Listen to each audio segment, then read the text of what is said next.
آئے ہیں بن کے رحمت مہمان ہمارے. بسم اللہ الرحمن الرحیم. السلام علیکم ورحمۃ اللہ وبرکاتہ. ناظرین، آپ دیکھ رہے ہیں پروگرام مہمان ہمارے، اور میں ہوں آپ کا میزبان بابر فاروق رحیمی. آپ جانتے ہیں ہم اپنے اس پروگرام میں ملک پاکستان کی ان نامور شخصیات کے ساتھ آپ کی ملاقات کرواتے ہیں جنہوں نے مختلف شعبۂ زندگی میں نمایاں خدمات انجام دی ہوں.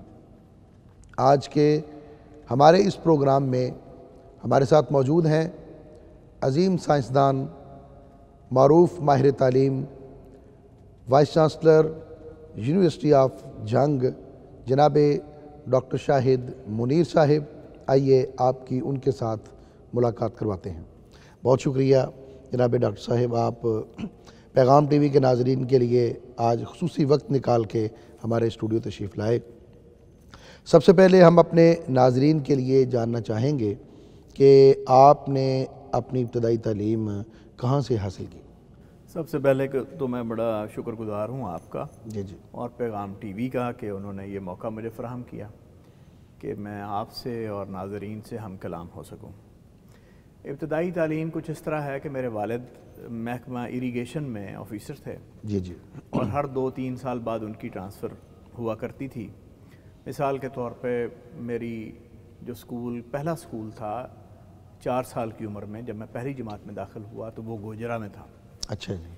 اس کے بعد پھر 2-3 سال کے بعد ہیڈ خان کی ایک جگہ ہے وزیر آباد کے پاس. اچھا جی، وہاں ٹرانسفر ہو گئی؟ وہاں ٹرانسفر ہوئی میرے والد کی، تو میں نے وہاں تعلیم شروع کر دی.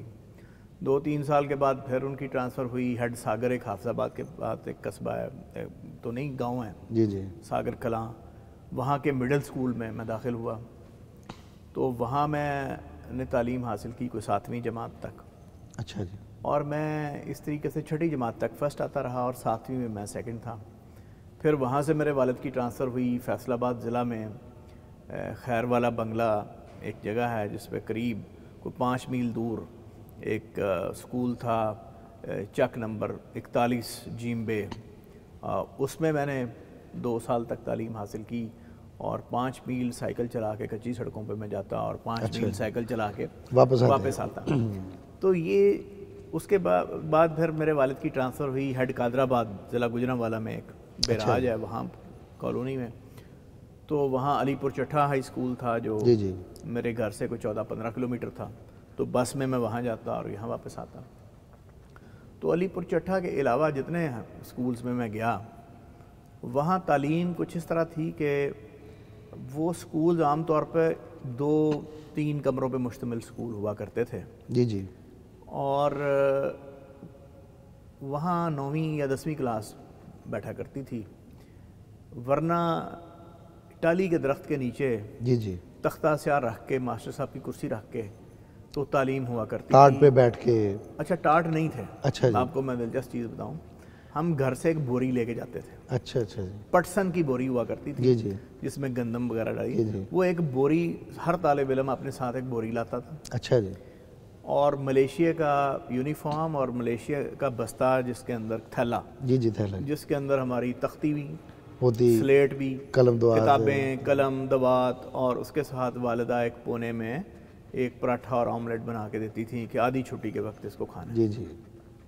تو میں ہمیشہ سے ان طلباء میں شامل رہا جو قومی ترانہ اور لبے آتی دعا بن کے تمنا میری صبح اسمبلی میں پڑھایا کرتے تھے. ماشاءاللہ. اور ہر سکول میں ایک پی ٹی ماسٹر ہوا کرتے تھے جو بچوں کی صبح چیک کرتے تھے کہ ناخن کٹے ہوئے ہیں یا نہیں، جی، اور سر میں تیل لگا ہوا ہے کہ نہیں، کپڑے دھلے ہوئے ہیں کہ نہیں. جی. اور ڈسپلن بڑا زبردست تھا ان سرکاری اسکولوں کا کہ آپ واش روم نہیں جا سکتے جب تک کہ آپ کے پاس پاس نہ ہو. اچھا جی. پاس ہوتا تھا وہ لے کے پھر آپ جاتے تھے. اور وہ ماسٹر صاحب ایک بڑے رول ماڈل ہوا کرتے تھے. ان کے کپڑے دھلے دلائے، استری شدہ، سائیکل پہ تشریف لانا، اور سائیکل بھی صاف ستھری، اور انہوں نے صبح سے لے کے شام تک پڑھانا. جی. پھر ان اساتذہ نے ہمیں اسکول کے ٹائم سے 1 گھنٹہ پہلے بلا لینا اچھا جی، جس کو آج زیرو پیریڈ اوور ٹائم کے. جی جی. اور پھر کچھ اساتذہ نے اسکول کے بعد 1 گھنٹہ 2 گھنٹے روک لینا. اچھا جی. اچھا ان کا مقصد کیا تھا؟ مقصد یہ تھا کہ ان کی کلاس کا رزلٹ اچھا ہے. ماشاءاللہ. کوئی پیسہ نہیں لیتے تھے. ٹھیک. کوئی ٹیوشن نہیں لیتے تھے. چھٹی سے آدھا گھنٹہ پہلے ہم اسٹوڈنٹس کو 2 قطاروں میں کھڑی کر کے یہ پہاڑے یاد کراتے جس کو آج بچے ٹیبل کہتے ہیں جی جی. وہ یاد کراتے تھے. اور مجھے آج بھی پہاڑے ازبر ہیں. اور آج کے جو اسٹوڈنٹ ہیں وہ کیلکولیٹر کے بغیر وہ نہیں کر سکتے. انہوں نے ہمیں ٹینسز سکھائے، 12 ٹینسز انگریزی کے. انہوں نے ہمیں passive voice, active voice, direct indirect سکھائے. جی جی.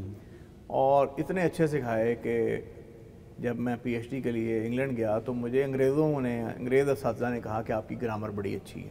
ماشاءاللہ. یہ ان کریڈٹ میرے ان اساتذہ کو جاتا ہے. اور میٹرک میں میرے استاد تھے، وہ ہم نے اپنے گھر بلا لیتے تھے. اچھا جی. اور ان سے گھر سے ہم کھاتے بھی تھے. اچھا جی. اور پڑھتے بھی تھے. یعنی رات کا کھانا بھی یا چائے دودھ جو بھی گھر سے کھاتے بھی تھے اور پڑھتے بھی تھے. ان کا ایک بیٹا جواد میرا کلاس فیلو بھی تھا، اور ان کی مسز ہمارے ساتھ لڑکیوں کے اسکول میں ہیڈ مسٹرس بھی تھی. جی جی. تو وہ مجھے اور جواد کو ایک دیگچہ دیتے اور کہتے کہ آج جاؤ وہاں مینا بازار ہے تو استانی جی سے وہ چاٹ اور وہ چیزیں لے آؤ. تو ہم وہ لے کے آتے اور 10ویں جماعت ہماری بیٹھ کے وہ کھایا کرتے. ماشاءاللہ.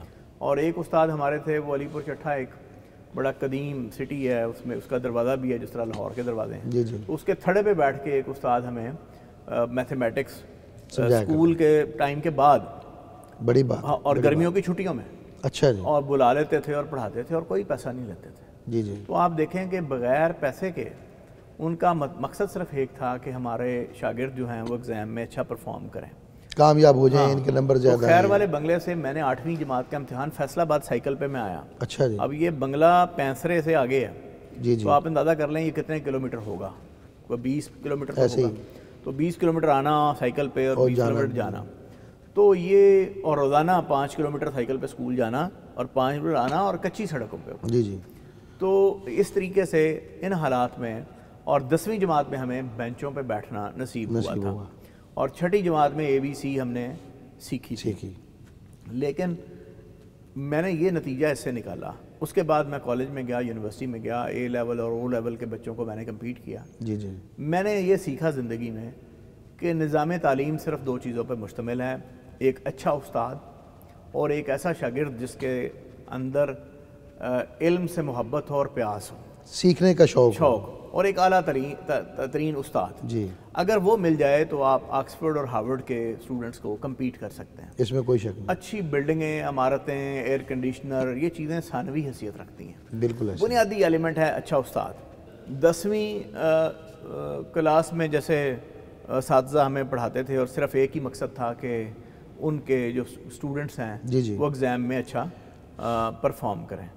اور 10ویں جماعت میں مجھے کیمسٹری کے مضمون سے نفرت تھی اور میں یہ سمجھتا تھا کہ میں کیمسٹری میں شاید فیل ہو جاؤں. لیکن میں فرسٹ ڈویژن میں پاس ہوا. تو اس زمانے میں اسکول بھی 10-10 میل کے اندر ایک اسکول تھا، اور کالج تو بڑے دور کی بات. اس زمانے میں علی پور چٹھے میں کالج ہی نہیں تھا.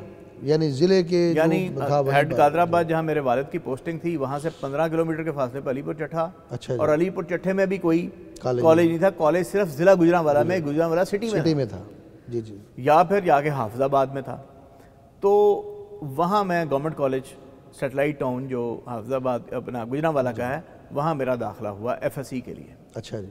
اور مجھے بہترین اساتذہ وہاں میسر آئے ماشاءاللہ. مثلاً کیمسٹری کے میرے استاد تھے قاضی ممتاز، اور وہ اتنے خوبصورت استاد تھے کہ انہوں نے کیمسٹری میرا فیوریٹ سبجیکٹ بن گیا اپنے اس ٹیچر کی وجہ سے. واہ، بڑی بات ہے. ہاں جی. وہاں اس طرح اردو کے استاد تھے ہمارے جاوید اقبال صاحب، اور وہ فجر کی نماز کے بعد ہمیں اپنے گھر بلا لیتے تھے اردو پڑھانے کے لیے. ان کی ایک گرامر ہوا کرتی تھی تعمیر ادب، اور اس زمانے میں مجھے 400 اشعار جو تھے FSC کے اسٹوڈنٹ کو وہ یاد تھے. یہ انہوں نے ہمارے اندر یہ جذبہ پیدا کیا. اس طرح میں فزکس اسلامیہ کالج جو ہمارا تھا وہ ریلوے روڈ اس طرف تھا، گجرانوالہ کا اسلامیہ کالج، اس میں غنی صاحب ایک فزکس کے استاد تھے، میں نے ان سے بھی فزکس پڑھی. اور ہاسٹل کا ماحول بڑا زبردست تھا. 9 بجے سے 11 بجے تک اسٹڈی.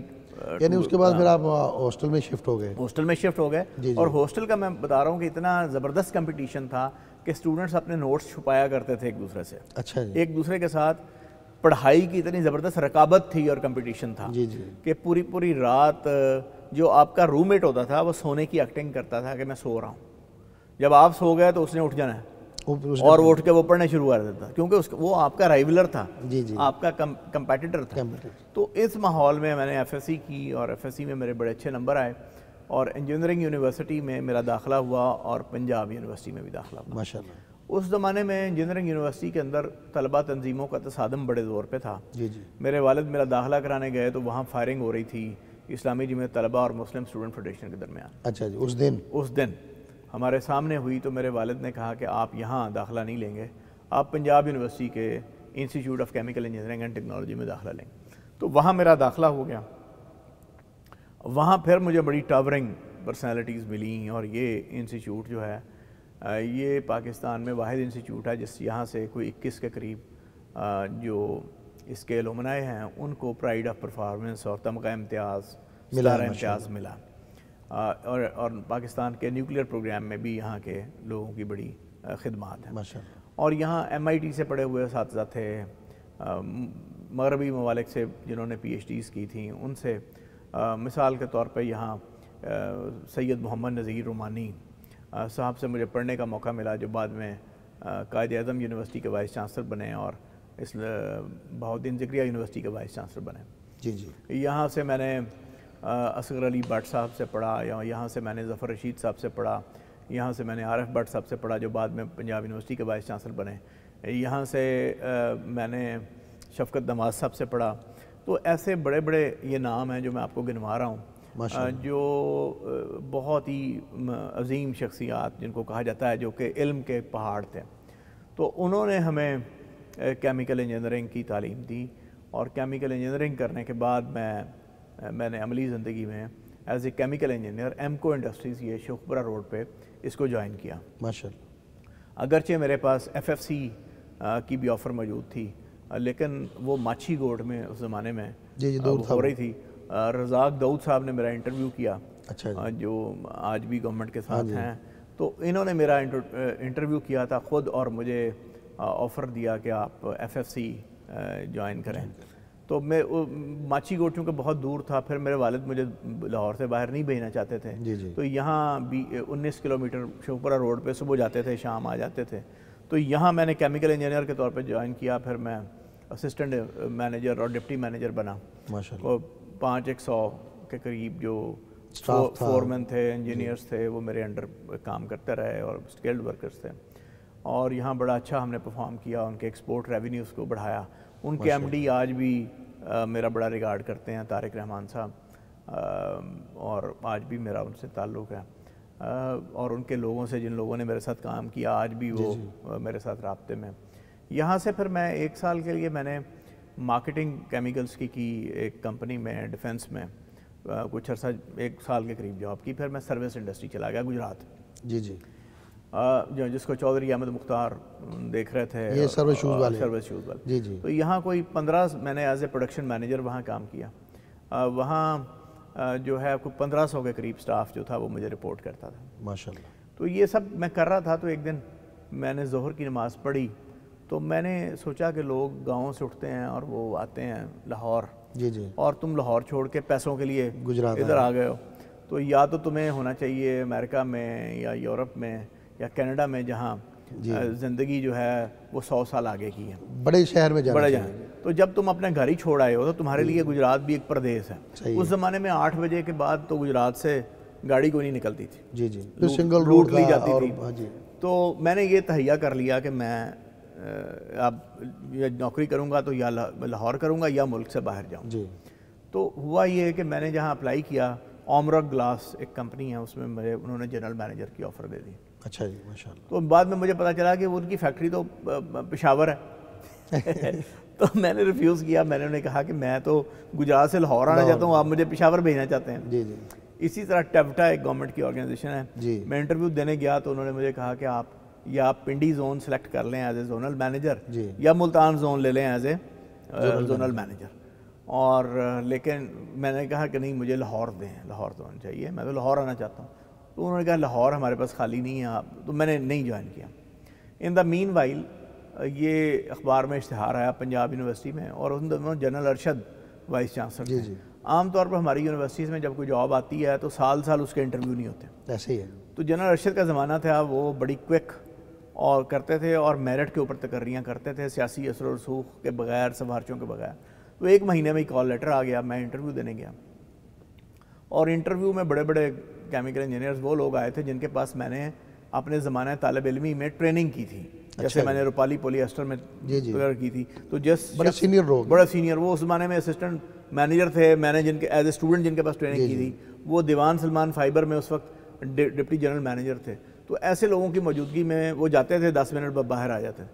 میرا انٹرویو کو آدھے گھنٹہ چلا اور وائس چانسلر نے، اور اس انٹرویو کے اندر پرویز مسعود اور مختار مسعود جیسے بیوروکریٹ موجود تھے. اور مختار مسعود نے میری بڑی تعریف کی کہ آپ جیسا شخص جو ہے وہ وہاں کیا کر رہا ہے. اور مجھے وائس چانسلر نے کہا کہ جنٹل مین آپ اتنی زیادہ سیلری لے رہے ہیں تو اس سے 6 گنا کم سیلری ہے یونیورسٹی کے اندر جتنی آپ لے رہے ہیں. تو یونیورسٹی میں 12,000 سیلری تھی، تو میں تو بہت زیادہ سیلری لے رہا تھا. تو آپ اتنی سیلری چھوڑ کے یہاں کیوں آئیں گے؟ تو میں نے انہیں کہا کہ I am fed up with the state service, no I want to do the state service. اچھا، یہ بات انہیں بڑی پسند آئی. اور سلیکشن بورڈ میں نے کہا کہ آپ کوئی سوال بھی مجھ سے پوچھیں کیمیکل انجینئرنگ کا، میں جواب دوں گا، کیونکہ میرے پاس اب 10 سال کا انڈسٹریل ایکسپیرینس ہو چکا تھا. اینول شٹ ڈاؤنس کر کے میں ان تمام پرزوں کو اور مشینری کو بڑی اچھی طرح جانتا تھا. تو سلیکشن بورڈ کے ہر سوال کا میں نے جواب دیا. تو at the end of selection board انہوں نے مجھے کہا کہ آپ سلیکٹڈ ہیں. ماشاءاللہ. تو میں اس طریقے سے پنجاب یونیورسٹی میں آ گیا. حالانکہ یہ سلیکشن بورڈ ہمارے ہی ڈپارٹمنٹ کے ایک لیکچرر کو اسسٹنٹ پروفیسر بنانے کے لیے کیا گیا تھا. اچھا. لیکن تقرری میری ہو گئی آن دی بیسس آف مائی آپ کی پرفارمنس، محنت اور آپ کی لگن، پھر کوشش ہے. اور 2 سال کے بعد مجھے 2-3 سال کے بعد یونیورسٹی نے مجھے بیسٹ ٹیچر ایوارڈ دیا. ماشاءاللہ. کیوں میں نے پڑھایا اتنے محنت سے اور جذبے سے. اور وائس چانسلر خود آ جاتے تھے کلاس میں. ایک دن میں 8:30 بجے کلاس پڑھا رہا تھا تو وائس چانسلر تشریف لے آئے. اچھا. تو وہ ٹیچر کو باہر نکال دیتے تھے اور اسٹوڈنٹ سے پھر اس کے بارے میں فیڈ بیک لیتے تھے. تو on the basis of these feedbacks انہوں نے مجھے بیسٹ ٹیچر ڈکلیئر کیا یونیورسٹی میں 2005. ڈاکٹر صاحب آپ کی باتیں بڑی دلچسپ ہیں اور دل نہیں چاہ رہا کہ اس میں بریک آئے، لیکن چونکہ ابھی وقت ہوا ہے بریک کا، انشاءاللہ ڈاکٹر صاحب کے ساتھ بات جاری ہے، باقی بریک کے بعد. آئے ہیں بن کے رحمت مہمان ہمارے، آئے ہیں بن کے رحمت مہمان ہمارے. Welcome back. ناظرین، وقفے پر جانے سے پہلے ہم آپ کی ملاقات کروا رہے تھے ملک پاکستان کے عظیم سائنسدان، معروف ماہر تعلیم، دانشور جناب ڈاکٹر شاہد منیر صاحب. ہم کلام تھے، آئیے مزید بات کرتے ہیں. ڈاکٹر صاحب، آپ نے ماشاءاللہ ابھی سارا اپنا ابتدائی تعلیم سے لے کر پنجاب یونیورسٹی میں تعیناتی تک کا ایک بہترین تعارف ہو، جس طرح آپ نے محنت کی، کوشش کی، لگن کے ساتھ آپ یہ کرتے رہے.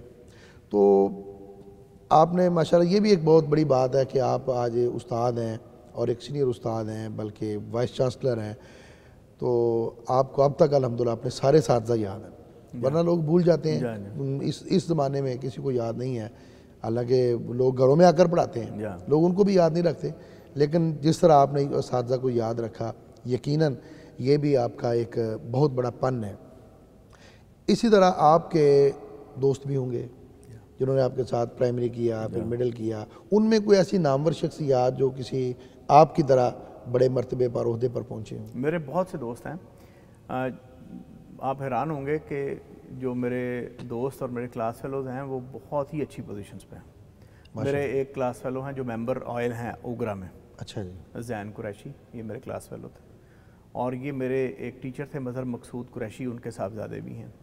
میرے ایک دوست ہیں فروخ مجید جو میرے کلاس فیلو تھے، وہ جنرل مینیجر اس وقت سوئی ناردرن گیس پائپ لائنز میں ہیں. میرے ایک دوست ہیں عمر اقبال جو میرے کلاس فیلو تھے، آج نمر کیمیکلز کے وہ ڈائریکٹر ٹیکنیکل ہیں. یہ جنرل مینیجر سے اوپر کا ایک رینک ہے، یعنی اس کے پارٹنر بھی ہیں. میرے اس طریقے سے ایک دوست وسیم اعجاز تھے جو پورے مڈل ایسٹ میں مارکیٹنگ مینیجر رہے آئل کمپنیز کے، اس وقت وہ مانچسٹر میں رہ رہے ہیں۔ میرے اس طریقے سے بہت سے ایسے دوسرے دوست ہیں، مثلاً افتخار ابھی چند دن پہلے میرے پاس جہانگیر یونیورسٹی میں آئے تھے، میرے کلاس فیلو تھے، وہ ICI میں بھی رہے ہیں اور اس وقت ایک بایو انرجی کمپنی کے جنرل مینیجر ہیں۔ اچھا، تو اس طریقے سے میرے جو کلاس فیلوز ہیں انہوں نے بہت ترقی کی۔ قاضی مدثر ہیں، وہ ایک کنسائی پینٹ میں ایک بڑے سینئر پوزیشنز کے اوپر فائز ہیں۔ اسی طرح شہباز سائر ہیں، وہ بڑی اچھی پوزیشن کے اوپر ہیں، مارکیٹنگ مینیجر تھے ICI میں اور ترقی کرتے کرتے بڑی اوپر کی پوزیشنز پہ گئے۔ تو یہ حبیب ہیں، پاکستان اٹامک انرجی کمیشن میں شوکت ہیں، تو اس طریقے سے بے شمار ہیں، اور وہ سارے ہی اس وقت جنرل مینیجر لیول کی پوزیشنز کے اوپر ہیں۔ سارے ہی وہ ہیں جو اتنی بڑی بڑی پوسٹوں پہ پہنچے ہیں، لیکن سرکاری تعلیمی اداروں سے۔ جی، اس وقت پرائیویٹ تعلیمی اداروں کا کانسیپٹ بھی نہیں تھا، پھر یہ ٹیوشن کا کانسیپٹ بھی نہیں تھا۔ بالکل ایسے ہی ڈاکٹر صاحب محنت کروائی جاتی تھی، اصل بات بہت زیادہ محنت کروائی جاتی اور خلوص تھا ان اساتذہ میں۔ اور اس دوران جب میں یہ تعلیم حاصل کر رہا تھا جی جی، تو میں نے جب میں یہ نوکری کر رہا تھا، جی جی، اس نوکری کے دوران میں نے پنجاب یونیورسٹی کے ایگزیکٹو MBA میں داخلہ لیا۔ اچھا جی، اور میں نے اس کو بڑی ڈسٹنکشن کے ساتھ اور کئی مضامین میں نے ٹاپ کیا، اور وہ میں نے MBA مارکیٹنگ میں کمپلیٹ کیا ماشاءاللہ۔ اور پھر جب میں نے جو ہے MSc کیمیکل انجینئرنگ بھی اسی انسٹیٹیوٹ سے کی، اچھا جی، اور اس میں نے گولڈ میڈل حاصل کیا ماشاءاللہ۔ تو یہ میرے پاس 10 سال کا انڈسٹریل ایکسپیرینس بھی تھا، یہ MBA اور MSc انجینئرنگ کی ڈگریز بھی تھیں، اور پھر میں بیسٹ ٹیچر بھی تھا۔ اور اس دوران جو چیز میں آپ کو بتاؤں کہ یہ صرف میں نے یہ کورس کی کتابیں نہیں پڑھی، جی جی، اس زمانے میں ہمارے محلوں کے اندر بھی لائبریریز تھیں۔ ایسے ہی ہے، یعنی اور کتابوں کا شوق بھی رہا، مطالعہ کا آپ کو شوق تھا بہت زیادہ۔ جی، وہ کورس کا تو آپ پڑھتے تھے نا جی، وہ اساتذہ کے پاس پڑھ رہے ہیں، ٹیچرز کے پاس، لیکن اس کے علاوہ ڈاکٹر صاحب کون سی کتب ہیں زیادہ تر جو آپ کے زیر مطالعہ رہتی تھی؟ محلوں کے اندر جو لائبریریز تھیں نا، جی جی، وہ آپ 1 روپیہ 1.5 روپیہ دیتے تھے، تو وہ آپ کو 2-3 دن کے لیے کتاب مل جاتی تھی۔ اچھا، پھر آپ واپس کرتے تھے، اگلی کتاب لے لیتے تھے۔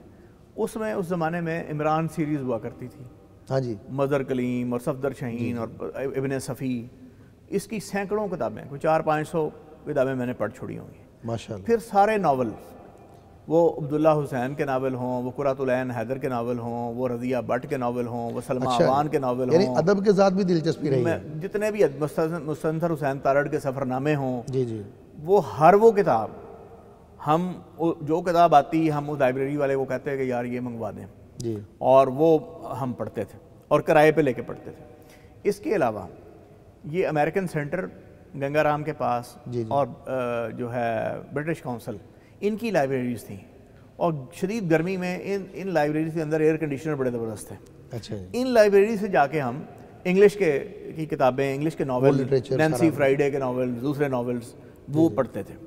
پھر یہ انارکلی اور کے درمیان ایک پرانی کتابوں کے وہ سستی کتابوں کے سٹال لگتے ہیں، ابھی بھی لگتے ہیں سنڈے کو، جی جی جی، تو وہ خریدتے تھے، وہ اس کو خرید کے بڑا پڑھا۔ اچھا جی، پھر آپ کو یاد ہے کہ ہمارے ایک دوست تھے غازی عبدالباسط، جو کہ شہید کے پوتے میں انجینئر، وہ سول انجینئر تھے ٹیکسلا میں، وہ سول انجینئرنگ کر رہے تھے میں، اور وہ میرے محلے دار تھے، اب چیف انجینئر ہیں اس میں، تو ہم دوست تھے۔ تو وہ ان کا مذہبی رجحان بہت تھا، اور ان کے گھر میں ایک چھوٹی سی لائبریری کمرہ سا تھا، میں وہاں شام میں جاتا، ان کے پاس قہوہ پیتا۔ ان کے پاس مولانا ابوالکلام آزاد کے الہلال آیا کرتے تھے، نہیں وہ الہلال جو مولانا ابوالکلام آزاد کے جتنے شمارے تھے، جی جی، وہ ان کی جلدیں ہوئی تھیں۔ اچھا اچھا، ماشاءاللہ، وہ ساری میں نے پڑھی، جو تحریک خلافت کے دوران وہ رسالے نکلتے رہے، وہاں کیا کیا وہ لکھتے رہے، مولانا کی کتابیں، غبار خاطر، اس طرح سے محمد مختار مسعود کی کتابیں، لٹریچر میں آنے والی اردو لٹریچر کی ہر کتاب وہ ہم پڑھ چھوڑتے تھے۔ پھر یہ جو لائبریری ہے پنجاب پبلک لائبریری، اور جو آپ کی باغ جناح کی لائبریری ہے، ان کی ممبرشپس بھی تھی۔ آپ یہ دیکھیں کہ لاہور کی سب لائبریریز کی ممبرشپ میرے پاس تھیں، اور میں فارغ وقت میں وہاں جا کے کتابیں یہ پڑھتا تھا، اور اس کا نتیجہ یہ ہے کہ اس زمانے میں نے ٹوفل بڑی آسانی سے پاس کر لیا تھا ان کتابوں کے ساتھ۔ تو نہ صرف ہم کتابیں پڑھتے تھے، بلکہ وقت اتنا زیادہ تھا کہ اس زمانے میں انٹرنیٹ نہیں تھا اور یہ موبائل فونز نہیں تھے، تو ہم پنجاب یونیورسٹی کے سوئمنگ پول میں سوئمنگ بھی کرتے تھے. اچھا جی. اور اس کے علاوہ فٹ بال کھیلتے تھے یونیورسٹی گراؤنڈ کے اندر، یہ جو جین مندر کے پاس ہے. جی جی. تو یہاں TNT کی ٹیموں کے ساتھ مقابلے بھی کرتے رہے. حافظ سلمان بٹ کا ایک تھا زہیب فٹ بال کلب، اس کے ساتھ بھی کھیلتے رہے. تو میں فٹ بال کا بڑا اچھا کھلاڑی تھا ماشاءاللہ. پھر میں کرکٹ بھی کھیلتا رہا، اور جو ہے یہ ٹیمیں، پھر اس سے زیادہ میں آپ کو بتاؤں میں نے کبڈی بھی کھیلی. اچھا جی. ہاں کبڈی بھی کھیلی، کیونکہ میں ولیج اسکولس میں پڑھتا رہا، تو میں نے کبڈی بھی، وہ بھی ایک شوق ہے. 10ویں جماعت اور 10ویں کے بعد میں نے کبڈی بھی کھیلی. تو میں ٹیبل ٹینس کا میں بڑا اچھا کھلاڑی تھا، اور ٹیبل ٹینس ابھی بھی میں بڑی اچھی کھیل لیتا ہوں ماشاءاللہ. تو یہ ساری سپورٹس ایکٹیویٹیز بھی ہم کرتے رہے. اور اپنی یہ کتابیں، ہمیں نیند نہیں آتی تھی مجھے خاص طور پہ، اگر جب تک کہ میں کوئی کتاب نہ پڑھ لوں. تو یہ کتاب کے ساتھ ایک جو تعلق تھا وہ بڑا مضبوط ہمارا رہا. پھر اخبارات اور کئی میگزینز ہمارے گھر میں بھی آتے تھے جو پڑھنے کا موقع ملتا تھا اس وقت جو تھا. تو یہ ساری سرگرمیاں بڑی ہیلدی سرگرمیاں تھیں جو ہم اس زمانے میں کرتے رہے. ڈاکٹر صاحب اس وقت وقت کے اندر برکت تھی. بالکل. اتنے انسان سارے کام بھی کر لیتا اور اس کے باوجود پھر اس کے بعد وقت ہوتا. جی ہاں بالکل. آج کے اس دور کے اندر یہ برکت نہیں رہی. کیا سمجھتے ہیں کہ یہ انٹرنیٹ کا کمال ہے، یا ہمارے جو طالب علم ہیں یا ہم لوگ جو ہیں اتنی مصروفیات کہ نہ اب طالب علم میں کتابوں کا شوق ہے، نہ طالب علم کو لائبریریوں کے ساتھ دلچسپی ہے. تو اس دور کے طالب علم کو آپ اپنے زمانے کے طالب علم کے ساتھ کس طرح تعامل کرتے ہیں؟ دیکھیں، یہ نا مس یوز آف ٹیکنالوجی ہے کہ آپ کو کوئی چیز ڈھونڈنی ہے، آپ فوراً گوگل کرتے ہیں، اس کا مطلب دیکھتے ہیں، تھوڑا سا پڑھتے ہیں، فارغ، آپ سمجھتے ہیں مجھے یہ آ گیا ہے. جی جی. ایسا نہیں ہوتا. اور یہ پھر شارٹ میموری کے لیے آپ کے مائنڈ میں رہتا ہے، پھر آپ کو کبھی یاد نہیں رہتا، اور آپ ڈیپینڈنٹ ہیں آن گوگل اور ان چیزوں پہ. جی جی. جو ہمارا زمانہ تھا، ہم ڈکشنری نکالتے تھے کاغذ والی. ہاں جی. اور پھر اس لفظ کی کنوٹیشن کہ یہ آیا کہاں سے ہے. جی جی. اور اس کے اوپر ایک ٹائم لگاتے تھے. اور پھر مثلا بہت سے الفاظ اور چیزیں ایسی ہیں جو ہم نے یہ سیکھی کہ ٹیچر نے لیکچر دیتے ہوئے وہ ورڈ یوز کیا. مثلا مجھے یاد ہے، میں پہلی دفعہ جب یونیورسٹی میں ایک کلاس اٹینڈ کرنے گیا تو ٹیچر نے بولا this very equation deals with.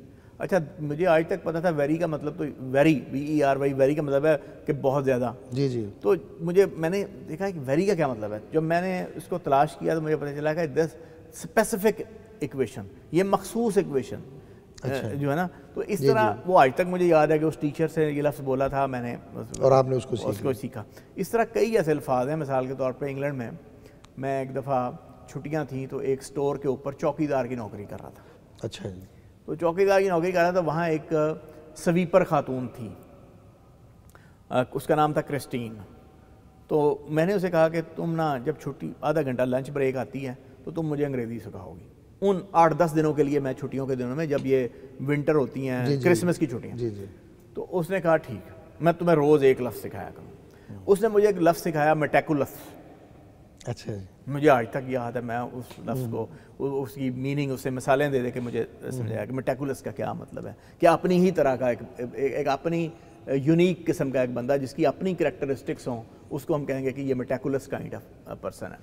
تو ہم نے جو علم کو حاصل کیا ہے وہ اس طریقے سے اس کی بال کی کھال کو اتار کے حاصل کیا. اسی طرح پھر میں PhD کرنے کے لیے میں یونیورسٹی آف لیڈس انگلینڈ چلا گیا. یہ ڈاکٹر صاحب کس طرح مطلب کہ ہوا ماشاءاللہ، یہاں سے پنجاب یونیورسٹی میں آپ پڑھتے، پھر اچانک انگلینڈ میں PhD، تو یہ کس طرح یہاں میں اسسٹنٹ پروفیسر ہو گیا تھا جب سے میں نے آپ کو بتایا. جی جی. تو اس کے بعد جو ہے میں نے سوچا کہ اب PhD کی جائے تاکہ یونیورسٹی ٹیچر کا کام ایک نئے علم کی تخلیق بھی ہے. ایسے ہی ہے. تو PhD کے لیے میں نے 4 اسکالرشپ ہنٹ کیے، جس میں ایک میسی یونیورسٹی ہے نیوزی لینڈ کی، اس کا اسکالرشپ تھا. ایک مجھے یاد پڑتا ہے کہ پیٹروناس یونیورسٹی ہے ملیشیا کی، اس کا اسکالرشپ تھا. اس طریقے سے ایک آدھ کسی اور یونیورسٹی کا اسکالرشپ تھا. ایک میرے پاس یونیورسٹی آف لیڈس جانے کا اسکالرشپ تھا. یہ HEC کا فیکلٹی ڈیولپمنٹ پروگرام تھا. جی جی. تو میں نے لیڈس یونیورسٹی جانے کا فیصلہ کیا. وہاں کے ایک استاد پروفیسر برنارڈ گیبس، جو کہ بڑے نامی گرامی پروفیسر تھے کمبسچن انجینئرنگ کے، ان کی سپرویژن میں نے جانے کا فیصلہ کیا. ماشاءاللہ. تو وہاں میں چلا گیا.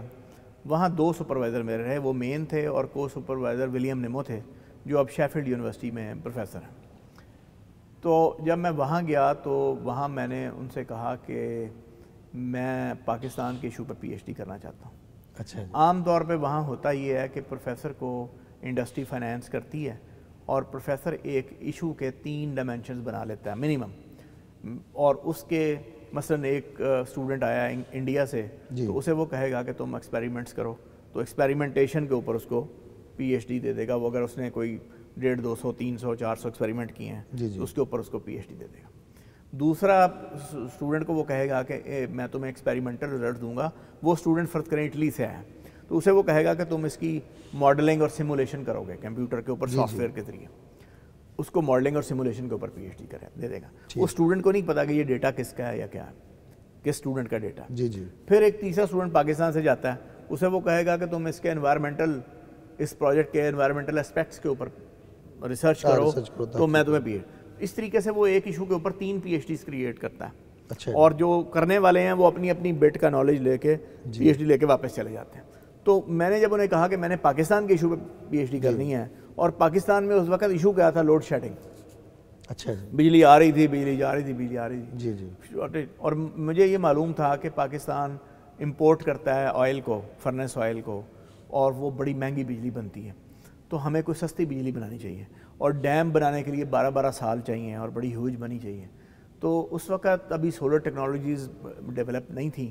تو میں نے سوچا کہ پاکستان کے پاس کول کے بہت بڑے ذخائر ہیں جن کی قیمت جو ہے وہ عالمی مارکیٹ میں کوئی 30 ٹریلین US ڈالرز ہیں. وہ ان سے بجلی بنانی چاہیے. لیکن کول کا ایشو یہ تھا, کوئلے کا, کہ یہ ایک ڈرٹی فیول ہے جو انوائرمنٹ کو تباہ کرتا ہے. تو اس سے ایک ایسی بجلی بننی چاہیے جو کہ ماحول دوست ہو, یا ماحول کو کم سے کم خراب نہ کرے. تو میں نے اسے کہا کہ میں اس ٹاپک پہ پی ایچ ڈی کروں گا کہ پاکستانی کوئلے سے ماحول دوست بجلی کیسے بن سکتی. انہوں نے ایک ہلکی سی اسمائل دی. وہ ایک فرشتہ صفت انسان تھے میرے سپروائزر. انہوں نے کہا کہ مجھے کوئی اعتراض نہیں اگر آپ ایک سناپسس لیں. ٹھیک. میں ایڈورڈ بوائلز لائبریری وہاں تھی, اس میں صبح سے لے کے رات تک بیٹھتا, صرف دوپہر کے لنچ اور برگر کھانے کے لیے میں نکلا کرتا تھا, یا کبھی نماز کے وقفے کے لیے نکلنا ہوتا تھا, ظہر کی نماز یا عصر کی نماز کے لیے. تو ورنہ ظہر عصر بھی اکٹھی پڑھ لیتے تھے. تو وہ میں جب وہ اس تلاش میں تھا کہ کس طریقے سے یہ کوئلے سے ماحول دوست بجلی بنائی جائے, تو مجھے یاد آیا کہ انسٹیٹیوٹ آف کیمیکل انجینئرنگ میں جب میں طالب علم تھا تو وہاں 2 تھیسس کیے جاتے تھے. تو ایک تھیسس جو میں نے کیا تھا وہ یہ تھا کہ کپاس کے پودے کے تنے سے میں نے کاغذ بنایا تھا. اچھا جی. تو میرے سپروائزر نے مجھے کہا تھا کہ اس کا کیمیکل فارمولا کیا ہے کپاس کے تنے کا, یہ ڈھونڈ کے لاؤں. تو اس کی تلاش میں پنجاب یونیورسٹی کے شعبہ باٹنی میں گیا, اور وہاں کے پروفیسر سے ملا اور کتابیں کھنگالی. تو ایک فارمولا مجھے یاد رہ گیا. اگر میں نے انٹرنیٹ سے لیا ہوتا تو مجھے یاد نہ رہتا. تو مجھے پتا تھا کہ اس میں کاربن کا ایٹم ہے, آکسیجن کا ایٹم ہے, ہائیڈروجن کا ایٹم. تو مجھے فارمولا آتا تھا. تو میں اس طریقے سے پڑھ رہا تھا. تو ایک فینی مور ایک سائنٹسٹ ہے اور بڑا پرانا کیمسٹری کا, اور ایک اور زیلڈووچ ایک تھا. تو فینی مور ریئیکشنز اور زیلڈووچ ریئیکشنز میری نظر سے گزرے. ان میں یہ تھا کہ اگر نائٹروجن کے جو آکسائڈز ہیں ان کو اگر ہائیڈرو کاربن ریڈیکلز اٹیک کریں تو وہ نائٹروجن آکسائڈز کو نائٹروجن میں کنورٹ کر دیتے ہیں. اچھا. اور اب ہوا میں آپ کو پتہ ہے 79% نائٹروجن ہے. ہاں جی. تو اب اگر کوئلے کو جلایا جائے تو اس سے نائٹروجنس آکسائڈز نکلتے ہیں. تو اس کا مطلب ہے کہ ان کو اگر میں ہائیڈرو کاربن ریڈیکلز کے ساتھ اٹیک کرا دوں تو وہ اس کو کنورٹ کر دیں گے مالیکولر نائٹروجن میں انڈر آکسیجن ڈیفیشینٹ کنڈیشنز. تو یہ جو ہائیڈرو کاربن ریڈیکلز ہیں یہ کہاں سے میں لے سکتا ہوں؟ یہ کپاس کے تنے سے میں لے سکتا ہوں, کیونکہ فارمولا میرے ذہن میں تھا. تو مجھے ذہن میں آیا کہ اگر میں ان کو بلینڈ کر کے جلاؤں اور آکسیجن کی مقدار کم رکھوں تو یہ کام کیا جا سکتا ہے. میں نے یہ سناپسس بنایا, یہ ذہن کے اندر یہ ذہن کا آ گیا. میں نے اس پرپوزل کو لکھا اور میں نے 2 چیزیں لکھی کہ کپاس کا تنا اور شوگر کین کا پھوک, گنے کا پھوک. اگر ان کو ہم خاص طریقے سے اگر جلائیں کوئلے کے ساتھ تو یہ جتنے نائٹروجنس آکسائڈز ہیں ان کو کنورٹ کر دیں گے مالیکولر نائٹروجن میں, اور اسی طرح یہ کاربن ڈائی آکسائڈ کو بھی ریڈیوس کر دیں گے اور سلفر ڈائی آکسائڈس کو بھی ریڈیوس. یہ میں بنا کے لے گیا. جب میں لے گیا تو وہ پروفیسر نے جب اس کو دیکھا تو وہ ایک دم سے چونک اٹھا نا. تو اس نے مجھے ایک جملہ کہا کہ I was thinking about this since ages, کہ میں زمانوں سے اس کے بارے میں سوچ رہا تھا. اچھا. تو یہ تو ڈویبل ہے. اس کے بعد باب ہیرس ایک وہاں ایک ٹیکنیشین تھا, اس کو میرے ساتھ کیا اور اس نے کہا کہ اس کو پائلٹ پلانٹ, جس طرح آپ کا یہ ہال ہے اس طرح کا ایک ہال ہوتا ہے, اس کے اندر چھوٹی چھوٹی فیکٹریاں لگی ہوتی. تو اس نے کہا کہ ان کو وہاں لے جائیں. اب میری خوش قسمتی یہ تھی کہ میں نے ایمکو انڈسٹریز میں بہت بڑی بڑی فرنسز کے اوپر کام کیا. کیا. وہاں بھی فرنس کے اندر ان کو جلانا تھا اور دیکھنا تھا, بجلی بنانی تھی. تو جب وہ مجھے لے گیا تو وہ 5 سال سے بیکار پڑی ہوئی فرنسز تھیں, کبھی چلی نہیں تھی. تو میں نے باب ہیرس کو کہا کہ ان کو چلانے کے لیے ان پرزوں کی ضرورت ہے, پرزے لکھو. جب میں نے اس کو پرزے لکھانے شروع کیا, وہ لکھتا چلا گیا. اور میرے ساتھ واپس آیا تو پروفیسر کو آگے کہنے لگا کہ یہ جو پرزے مانگتا ہے اس کی قیمت 9000 پاؤنڈ ہے. اچھا. تو پروفیسر نے کہا کہ 9000 پاؤنڈ میں دوں گا, تو تم بندوبست کرو اس کو چلانے کا. اچھا جی. وہ 9000 پاؤنڈ پروفیسر نے دیے کیونکہ گورنمنٹ نے ان کے اکاؤنٹ میں ڈالے ہوتے ہیں, اور میں نے وہ چلا کے کچھ تجربات کر لیے. پاکستان سے میں نے کپاس کا تنے کے پاؤڈر اور منگوا لیے اور کوئلہ منگوا لیا, اور میں نے وہ ایکسپیریمنٹ کر دیے. یہ 20 کلو واٹ کی ریگ تھی جس کے اوپر, اور وہ رزلٹ بڑے اچھے آئے ماشاءاللہ. اچھا, یہ ثابت ہو گیا کہ یہ کام ڈویبل ہے, ہو سکتا ہے. تو پروفیسر نے مجھے کہا کہ ایک میرا دوست ہے ڈاکٹر جان سمارٹ, جو کہ برطانیہ میں کوئلے سے بجلی بنانے کا سب سے بڑا پاور پلانٹ ہے ڈریکس, جو 4000 میگا واٹ بناتا ہے. آپ کا جو بھاشا ڈیم بننا ہے نا, یہ 4500 میگا واٹ کا ہے. اچھا جی. وہ 4000 میگا واٹ, یہ یورپ کا سب سے بڑا پاور پلانٹ. اس نے کہا اس کا وہ ہے مینیجر, اس نے منگل کو آنا ہے, تو آپ نے اپنے ریزلٹس اس کو پریزنٹیشن دینی ہے. منگل کو جان سمارٹ صاحب آئے, میں نے انہیں پریزنٹیشن دی, انہیں بڑی پسند آئی. اچھا جی. انہوں نے, کیونکہ اس ٹیکنالوجی سے کوئلے کے بجلی گھروں کے ڈیزائن میں کوئی تبدیلی نہیں کرنی پڑتی, مالک کو کوئی انویسٹمنٹ نہیں کرنی پڑتی, اضافی خرچہ نہیں کرنا پڑتا. اس کو بولتے ہیں ریٹرو فٹ ٹیکنالوجی. جی. تو وہ بڑا امپریس ہوا, اور اس نے مجھے کہا کہ ہمیں کہا کہ میں اس پروجیکٹ کو ہم ڈریکس فائنینس کرے گا, جتنا خرچہ آئے گا ہم دیں گے. اچھا ماشاءاللہ. لیکن اس میں ہماری ایک شرط یہ ہے کہ یہ جو بایو میسز آپ 2 استعمال کر رہے ہیں پاکستانی, اس کے ساتھ آپ برطانیہ کے آروں سے نکلنے والا برادہ وہ بھی شامل کریں, اور ایک ہم افریقہ سے شی میل ایک پھل ہے جس کا گودا جو ہے وہ کاسمیٹکس میں استعمال ہوتا ہے, اور اس کا جو ویسٹ ہے وہ ہمیں مفت ملتا ہے وہاں سے, تو اس کو بھی شامل کریں. تو میں نے پہلی دفعہ, میں دنیا کا واحد سائنٹسٹ تھا جس نے شی میل کے اوپر کام کیا. اچھا ماشاءاللہ. اور یہ کپاس کے تنے سے بجلی, یہ اس سے پہلے کبھی نہیں ہوا تھا. تو یہ میں نے شامل کر لیا, اور انہوں نے ہمیں فائنینس کرنا شروع کر دیا. تو اس طریقے سے میں نے اس کے 3 حصوں پہ کام کیا. میرا سپروائزر مجھے کہتے تھے کہ تم نے 3 پی ایچ ڈیز کا کام کیا. میں نے اس کے تجربات, جس پر وہ 3 طالب علم کرتے تھے, آپ نے اکیلے کیا. ایکسپیریمنٹس بھی میں نے خود کیے ماشاءاللہ. اس کی ماڈلنگ بھی میں نے خود کی, اس کے انوائرمنٹل اسپیکٹس پہ بھی میں نے کام کیا. تو اس طریقے سے میں نے یہ بجلی کے کام کیا جس کا مجھے عملی زندگی میں فائدہ ہوا. ڈاکٹر صاحب, آپ کی بات ماشاءاللہ جاری رکھتے ہیں. بہت ہی قیمتی اور نایاب گفتگو فرما رہے ہیں جناب ڈاکٹر شاہد منیر صاحب, لیکن وقت ہوا وقفے کا, انشاءاللہ باقی وقفے کے بعد. آئے ہیں بن کے رحمت مہمان ہمارے, آئے ہیں بن کے رحمت مہمان ہمارے. Welcome back. ناظرین, وقفے پر جانے سے پہلے ہم آپ کی ملاقات کروا رہے تھے معروف ماہر تعلیم, عظیم سائنسدان, vice chancellor university of Jhang جناب ڈاکٹر شاہد منیر صاحب سے.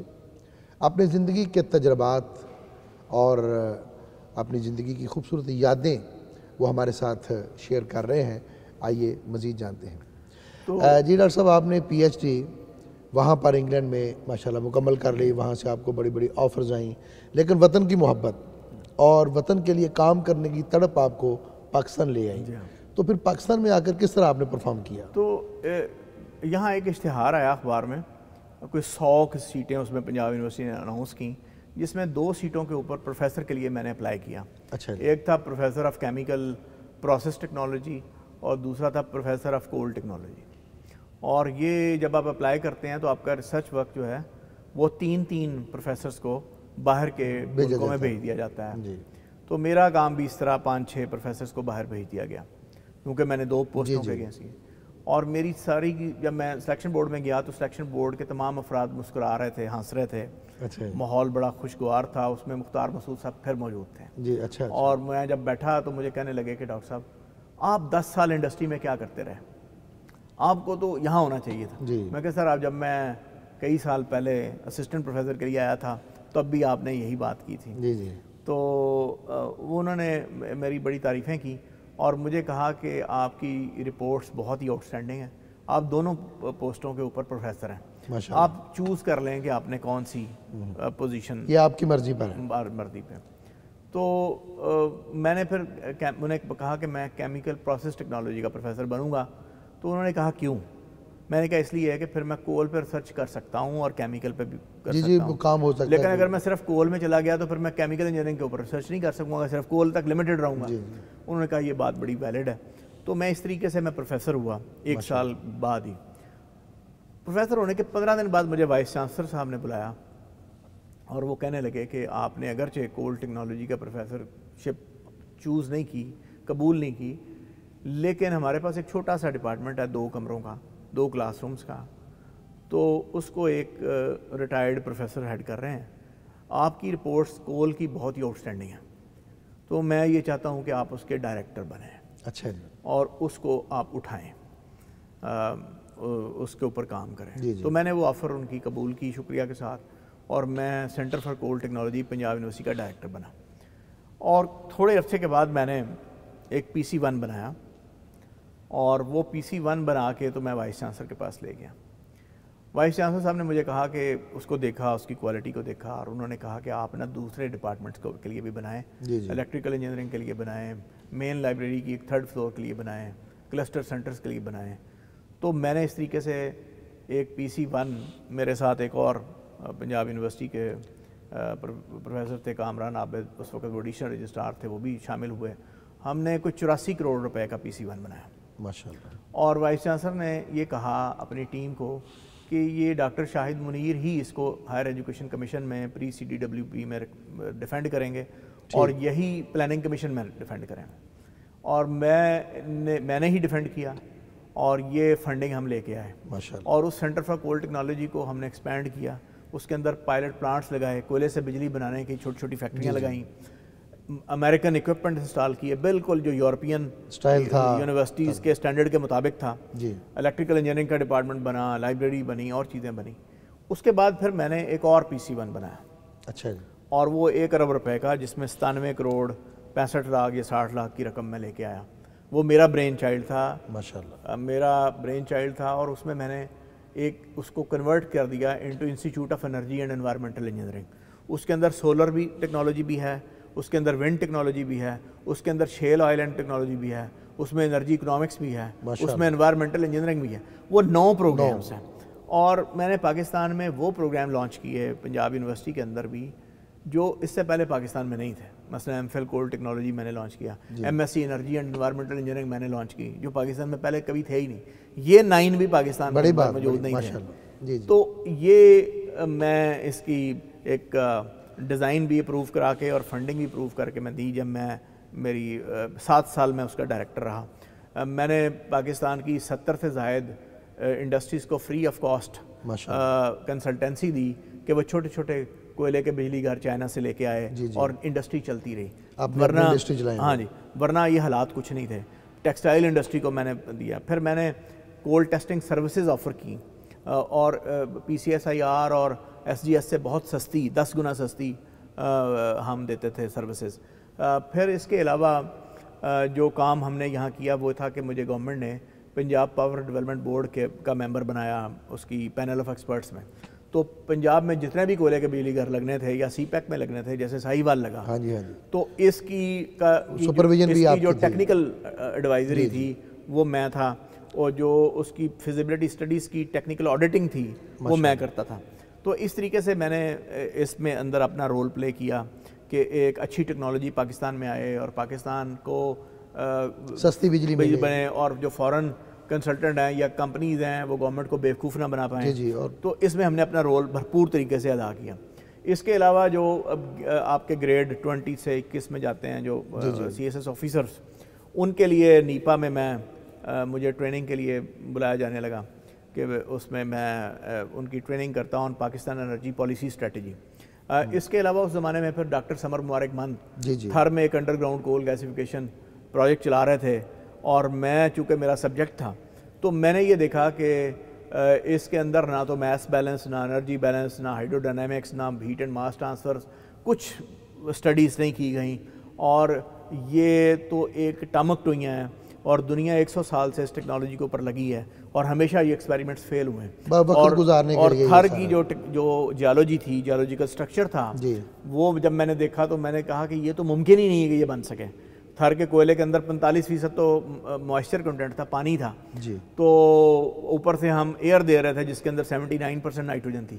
تو اگر آگ لگا بھی لیتے ہم نیچے تو جو اس سے گیس حاصل ہونی تھی اس کے اندر انرجی کنٹینٹ اتنا کم تھا کہ وہ نہ تو سوئی گیس کی پائپ لائن میں ڈالا جا سکتا تھا, نہ اس سے کوئی بجلی گھر چلایا جا سکتا تھا, پریشر نہیں تھا. تو جو اس کا ویلیوبل کمپوننٹ تھا انرجی کنٹینٹ, وہ اندر ہی رہ جانا تھا. صحیح. تو میں نے ڈاکٹر سمر کو جدہ انرجی کانفرنس میں ملا, میں نے ان سے کہا کہ آپ یہ نہ کریں, یہ تو ٹیکنیکلی ممکن ہی نہیں. ان کا کہنا تھا کہ میں کئی پروجیکٹس کو ہیڈ کر رہا ہوں, اگر ایک فیل بھی ہو جاتا ہے تو کوئی ایسی بات نہیں.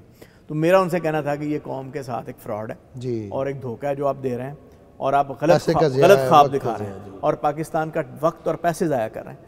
جب وہ باز نہیں آئے تو میں نے پنجاب یونیورسٹی میں ایک کانفرنس اس کے اوپر رکھی, اور وہاں کانفرنس میں میں نے جو تھر یہ جو اینگرو جو اس وقت تھر میں چلا رہی ہے, اس کے اس وقت تھے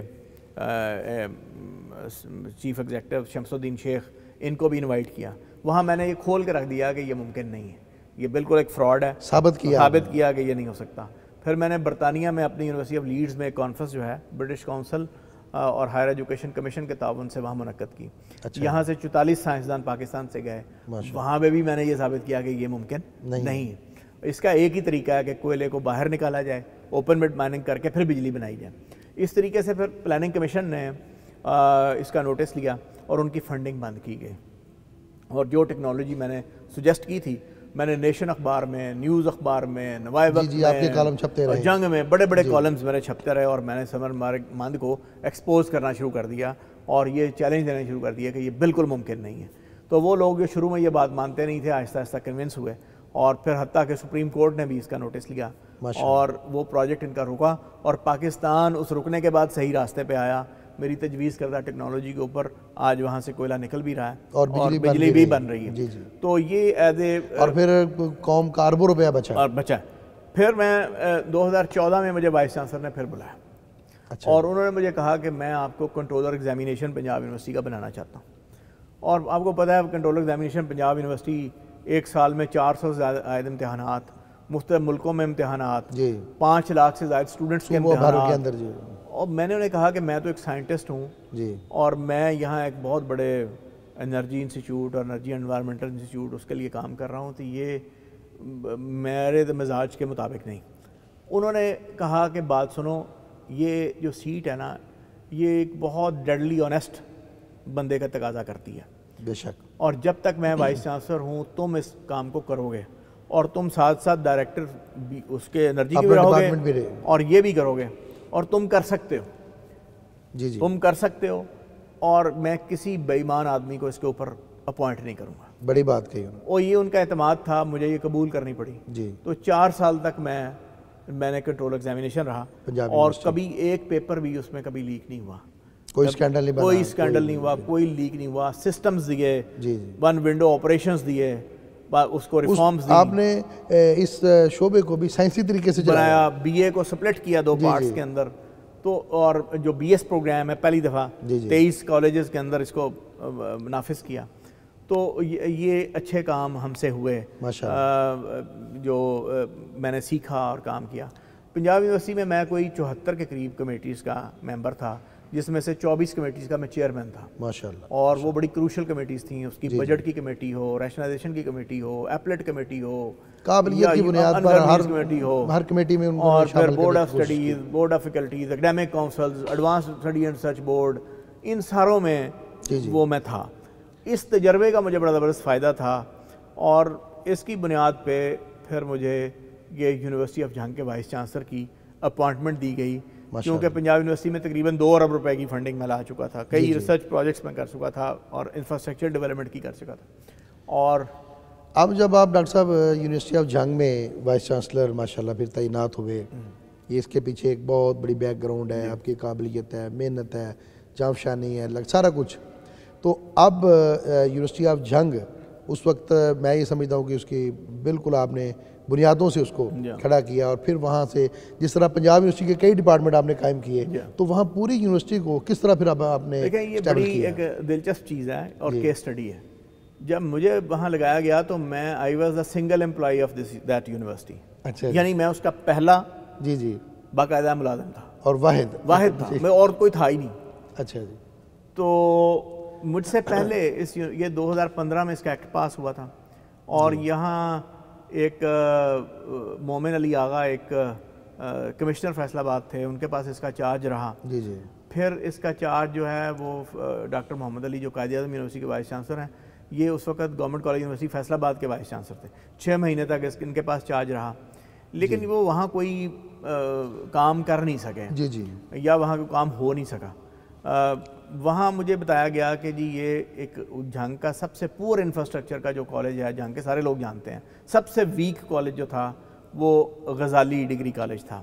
وہ غزالی ڈگری کالج کے 5 کلاس روم مجھے دیے گئے، 5 کلاس روم اور 5 آفیسز، 10 کمرے، 5 دفاتر جی اوپر والی منزل پہ جی، اور 5 کلاس روم اوپر والی دفاتر. آپ کو پتہ ہے کہ ایک BS پروگرام اگر آپ نے شروع کرنا ہے تو آپ کو 4 کمرے چاہیے، تو 5 کلاس روم تھے. مجھے کہا گیا کہ یہ یونیورسٹی ہے. تو اس یونیورسٹی کی سنڈیکیٹ بھی موجود نہیں تھی. اچھا جی. تو سب سے پہلے تو میں نے اس کی سنڈیکیٹ بنوائی. ماشاءاللہ. کچھ ممبر جو ہے اسپیکر صاحب نے نامینیٹ کرنے تھے، کچھ چیف منسٹر صاحب نے، کچھ گورنر صاحب نے. تو بھاگ دوڑ کر کے میں نے سنڈیکیٹ بنوائی. اس کے بعد میں کوئی ملازم نہیں رکھ سکتا تھا کیونکہ سروس اسٹیچوٹس نہیں تھے. تو گورنمنٹ کالج یونیورسٹی فیصل آباد کے سروس اسٹیچوٹس کو میں نے اڈاپٹ کرایا. یہ بھی بڑا محنت طلب کام تھا، کچھ 6 مہینے مجھے اس میں لگے. دفاتر کے چکر، کبھی ہائر ایجوکیشن، کبھی فائنانس ڈپارٹمنٹ، کبھی لا ڈپارٹمنٹ، کبھی سیکشن آفیسر، کبھی ڈپٹی سیکرٹری، کبھی اسپیشل سیکرٹری، کبھی ایڈیشنل سیکرٹری، کبھی سیکرٹری. تو یہ کام میں کر کے میں نے 6 مہینے کے اندر یہ کام، میرا لیپ ٹاپ تھا اور میں تھا، یہ یونیورسٹی آف جھنگ تھی ماشاءاللہ. تو پرنسپل کے آفس میں میں بیٹھتا تھا، وہ پرنسپل صاحب بھی بیٹھتے تھے، میں بھی بیٹھتا تھا، اور وہ مجھے کھانے بھی کھلاتے تھے، چائے بھی پلاتے تھے. منیف ظفر خان بڑے اچھے آدمی تھے، اب ریٹائر ہو گئے. تو ہم نے وہاں ایک ایڈیشنل چیف سیکرٹری ریٹائرڈ ہمارے ممبر تھے، وہ جھنگ سے ہی تھے، مہر جیون خان. وہ سنڈیکیٹ میں مجھے کہنے لگے کہ آپ ایک BS پروگرام لانچ کریں اور اس میں وزٹنگ فیکلٹی رکھیں. میں نے انہیں کہا کہ اس طریقے سے یونیورسٹی نہیں چلے گی، میں 5 کمرے ہیں تو 5 ہی پروگرام لانچ کروں گا ماشاءاللہ، اور پرماننٹ فیکلٹی سے کروں گا. تو میں نے 5 پروگرام لانچ کیے اور 20-22 کے قریب میں نے ٹیچرز جو ہیں وہ پیورلی آن میرٹ جو ہیں ہم نے ریکروٹ کر لیے. اور وہ چونکہ میں نے پہلے بھی کہا ہے کہ نظام تعلیم ایک اچھے استاد کے اوپر مشتمل ہے، تو وہ بہت ہی اچھی ٹیم مجھے ملی. ہم نے وہ 5 کمروں سے سٹارٹ لیا، 5 پروگرام سے سٹارٹ لیا. اس کے بعد میں نے وہاں دیکھا کہ اب اگلے سال کی کلاسز کے لیے کیا کیا جائے. زمین ہمارے پاس 286 ایکڑ تھی. ایک PC1 بنایا جو کہ PC1 اپروو کرایا 1 ارب روپے کا، لیکن گورنمنٹ کے پاس پیسے نہیں تھے، کووڈ آ رہا تھا، وہ ہمارے پیسے ڈائیورٹ ہوئے. تو وہاں ایک بلڈنگ بن رہی تھی جو کہ 70-80% مکمل ہو گئی تھی. فیڈرل HEC کی فنڈنگ تھی Lahore College for Women University کی. اچھا جی.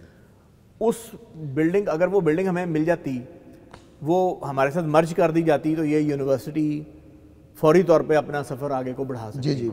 اس کے لیے میں نے سنڈیکیٹ سے اس کی اجازت لی، سمریز موو کرائیں اور اس کے لیے محنت شروع کر دی. اس کے اوپر جھنگ میں ایک بڑا نیگیٹو پروپیگنڈا شروع ہوا اور وہاں کی جماعت اسلامی نے آل پارٹیز کانفرنس ہمارے خلاف کر دی کہ یہ خواتین کی الگ تعلیم کا جو حق ہے جو Lahore College for Women University کا سب کیمپس ادا کر رہا ہے، یہ اس کو چھیننے کی کوشش کی جا رہی ہے اور کو ایجوکیشن نہیں ہونی چاہیے اور یہ ہونا چاہیے. اور یونیورسٹی جو ہے وہ وہیں بننی چاہیے جہاں گوجرا روڈ پہ اس کی زمین ہے. تو اس کے مقابلے میں چونکہ میرے پاس تو نہ کوئی PRO تھا نہ کوئی اور میرے پاس وسائل تھے، تو میڈیا پروپیگنڈا بھی نہیں تھا، پروپیگنڈے کا میں جواب بھی نہیں دے سکتا تھا. آپ کو پتہ ہے ایک سرکاری ملازم پروپیگنڈے کا جواب بھی نہیں دے سکتا. لیکن میں نے فیصلہ کیا کہ اس کا جواب میں دوں گا. میں نے وہاں کی teachers associations, lecturers and professor associations, انجمن تاجران، بار کونسلز، اسکول کے میں نے ان شہریوں کی جو انجمنیں تھیں ان کے ساتھ اپنی میٹنگز اسکیجول کی اور انہیں میں نے بتایا کہ اگر یہ بلڈنگ ہمیں مل جاتی ہے جو 80 کروڑ روپے کی ہے تو ہم وہ سفر جو یونیورسٹی نے کئی سالوں بعد کرنا ہے وہ ہم جلد فوری کر مہینوں میں طے ہو جائے گا. اور دوسری بات انہیں میں نے یہ کہی کہ ہم اس میں مارننگ میں صبح 8:30 سے لے کے 1 بجے تک اس کو گرلز اونلی کیمپس کے طور پہ چلائیں گے. اچھا جی. اور 1 بجے کے بعد شام 6 بجے تک ہم کو ایجوکیشن رکھ لیں گے. اور اس چیز کو میں نے سنڈیکیٹ سے اپروو بھی کرا لیا. اس کے بعد میں نے ان آرگنائزیشن سے ملنا بھی شروع کیا ساروں سے. اور پھر جو کچھ ایم این اے اور ایم پی ایس جو تھے وہ ہمارے خلاف پرائم منسٹر کو ملے, کوئی چیف منسٹر کو ملے. انہوں نے ٹیمیں تشکیل دے دیں کہ وہ جا کر حالات کا جائزہ لیں اور صحیح رپورٹنگ کریں. ان دا مین وائل میں نے تمام ایم این اے اور ایم پی ایس کے ملا اور ان سے میں نے اپنا نقطۂ نظر سامنے رکھا اور وہ ساروں نے میرے ساتھ اتفاق کر لیا. ماشاءاللہ. تو یہاں ذوالفقار گمن صاحب جو تھے وہ ایچ ای ڈی کے سیکرٹری تھے, وہ جب وہاں تشریف لائے حالات کا جائزہ لینے کے لیے کیونکہ سی ایم صاحب نے انہیں بھیجا تھا, تو وہ حیران ہو گیا کہ ساتھ کے ساتھ جو وہاں کے M N A M P S ministers ہیں اور ان کے نمائندے وہ ان ساروں نے کہا کہ یہ یونیورسٹی آف جھنگ کو دے دیا جائے. آپ کے ساتھ وہ متفق ہو گئے. تو وہ بڑے خوش ہوئے, وہ کہنے لگے یہاں تو مسئلہ ہی کوئی نہیں, ہمیں خام خواہ خطوط اور خبریں اور یہ بھیجی جا رہی ہیں. اور پھر یہ اسٹینڈنگ کمیٹی چیف منسٹر صاحب نے بنا دی کیبنٹ کی, انہوں نے بھی فیصلہ ہماری فیور میں دیا, پھر کابینہ نے فیصلہ ہماری فیور میں دیا, اور وہ مرجر ہمیں پچھلے سال اگست میں وہ ہمیں مل گیا مرجر. اس مرجر کے ملنے کا نتیجہ یہ نکلا کہ ہم نے بڑی تیزی کے ساتھ اس کام کو آگے بڑھایا اور اس وقت یونیورسٹی میں 21 بی ایس پروگرام ہیں ماشاءاللہ. اس یونیورسٹی کی ٹوٹل عمر 3 سال ہے اور جو اس کے کانسٹیٹیوشنل فریم ورک اور پورے کرتے کرتے ہمارے 6 مہینے یا سال اس میں گیا, تو 2 سال کے اندر 21 B S program, 5 M Phil program, 3500 سے زائد اسٹوڈنٹس اچھا جی اس وقت موجود ہیں جی, 72 full time permanent faculty members, visiting teachers. اس کا اپنا ایک ریسرچ جرنل جو کہ وائی کیٹیگری میں ہے, اور یہ پروگرامز ایچ ای سی سے ریکگنائز ہیں. کانفرنسز, کتاب میلے, training workshops, faculty development programme اس کا حصہ ہے. اور اللہ کی مہربانی سے جو اس کی بالکل دیوار کے ساتھ اسٹیٹ لینڈ پڑی ہے, دانش اسکول کی لینڈ پڑی ہے, ہم اس لینڈ کو ایکسچینج کر رہے ہیں گوجرا روڈ سے. وہ 286 ایکڑ ادھر ٹرانسفر ہو جائیں گے اور یہ ان کو دے دیں گے. یہ سمری اس وقت ایس ایم بی آر میں ہے اور یہ 1 مہینے میں یہ انشاءاللہ امید ہے کہ یہ زمین ہمیں ملے گی اور ہم اپنے پی سی 1 کو ریوائز کرائیں گے اور اس کے اوپر نئی بلڈنگ ساتھ لنک انٹیگریٹ کر دیں گے. اس کی بالکل ساتھ ہی university of veterinary and animal sciences جو ہے اس کا ایک کالج ہے. اس کالج کے مرجر کی سمری بھی ہم نے موو کی ہے کہ اگر وہ اس کالج کا بھی انفراسٹرکچر ہم یوز کر لیں 1 بجے کے بعد, تو یہ by spending public money of 1 billion کہ 1 ارب کا آپ کا پی سی آپ نے بلڈنگ کھڑی کی, ایل سی ڈبلیو کا سب کیمپس, یو ایس کا سب کیمپس, ٹیکنیکل کالج کا, تو یہ 6.5 ارب روپے کا انفراسٹرکچر ہے. ایک یونیورسٹی کو چاہیے 10 ارب روپے یا 12 ارب روپے کا انفراسٹرکچر جو گورنمنٹ اگلے 20 سال نہیں دے سکتی. تو گورنمنٹ صرف 1 ارب 1.5 ارب روپے خرچے گی اور 6 ارب روپے کا بنے بنائے انفراسٹرکچر سے یونیورسٹی اپنے 15 سے 20 سال کا سفر طے کر لے گی. آج یونیورسٹی آف جھنگ جو ہے اس کی وہ بڑی لین سی ایڈمنسٹریشن کے ساتھ یہ بہترین نتائج آپ کو دے رہی ہے اور اس پسماندہ علاقے میں اور اپنے جو بجٹ کا 52% ہے وہ میٹ کر رہی ہے, کیونکہ جھنگ شہر ایک فرقہ واریت کا شکار شہر رہا, فیوڈلز کا شہر رہا, علاقہ فیوڈلز کا, پیروں کا یہ رہا. تو یہ جو یونیورسٹی ہے یہ اس کے سوشل اور کلچرل فیبرک کو بدلے گی. امیر اور غریب کا بچہ, ہر مذہب سے تعلق رکھنے والا بچہ, ہر فرقے سے تعلق رکھنے والا بچہ اور بچی, یہ ایک کلاس روم میں جب پڑھیں گے 4 سال اور پھر وہاں ایم فل اور پی ایچ ڈی تعلیم حاصل کریں گے, ہزاروں اسٹوڈنٹ جو ہیں وہ وہاں جب تعلیم حاصل کر رہے ہوں گے, جنگ کی مارکیٹس کے اندر شاپنگ کر رہے ہوں گے, کوئی 700-800 اساتذہ اور وہ بھی فورن کوالیفائڈ اور ان کی فیملیز, تو یہ وہاں کے سوشل اور کلچرل فیبرک کو بدلے گی, وہاں کی اکانومی کو بدلے گی اور وہاں جو عدم برداشت ہے وہ ختم ہوگی اور لوگ بھائی چارے کے ساتھ ایک نیا سماج تشکیل پائے گا. اس یونیورسٹی کا ایک بڑا وائٹل رول ہے اگلے 10-15 سال میں, آپ دیکھیں گے کہ یہ جھنگ کو بالکل بدل کے رکھ دے گی. جی انشاءاللہ. بہت شکریہ جناب ڈاکٹر شاہد منیر صاحب, جو عظیم سائنسدان بھی ہیں, نامور ماہر تعلیم بھی ہیں, وائس چانسلر ہیں یونیورسٹی آف جنگ کے, وہ ہمارے ساتھ تشریف فرما تھے۔ ناظرین کے لیے انہوں نے خصوصی طور پر وقت نکالا۔ پیغام ٹی وی اس کی ساری ٹیم ان کی آمد کا شکریہ ادا کرتی ہے۔ ہمارے آج کے اس پروگرام کا وقت ختم ہوا۔ اگلے پروگرام تک کے لیے اجازت دیجیے۔ اللہ حافظ۔ موسم لگے سہانا، کلیوں کا کھلکھلانا، بلبل کا چہچہانا، خوشیوں کے گیت گانا، آنگن میں جیسے اترے ہیں چاند ستارے، آئے ہیں بن کے رحمت مہمان ہمارے۔